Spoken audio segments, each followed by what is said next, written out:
Hello guys, good morning. Paano mag-unfriend na naka-professional mode? May nag-comment po kasi niya sa akin guys. Ito pa ang comment niya. Ito lang po ang gagawin nyo. Punta lang tayo sa ating Facebook. Papakita ko po sa inyo na naka-turn on po ang aking professional mode natin dito. Click natin ang profile. Click 3 dots. Ayan guys, naka-turn on po ang aking professional mode. Paano po ba mag-unfriend? Back tayo. Ngayon, mag-search tayo ng friend ko.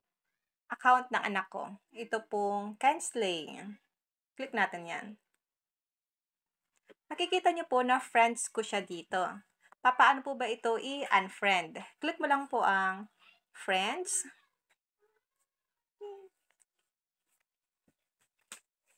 Ayan guys. May nakalagay po dyan na unfriend. Ngayon, i-click natin ang unfriend. Are you sure you want to remove Kensley Alfilo as your friend?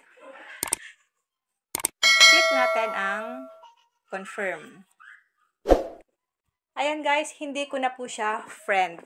Ganun lang po kadali kung paano po mag-unfriend na naka-turn on ang professional mode natin. Ganun lang po kadali kung paano po mag-unfriend ng ating mga friends sa ating mga Facebook account na naka-turn on po ang ating professional mode. Kung hindi ka pa sa akin naka-follow sa aking Facebook page, follow nyo po ako, Positive Mind, at kung hindi ka pa nakasubscribe sa aking YouTube channel, pasubscribe po ako, RK Willow, para lagi kang updated sa lahat ng tips at video tutorial na ina-upload ko.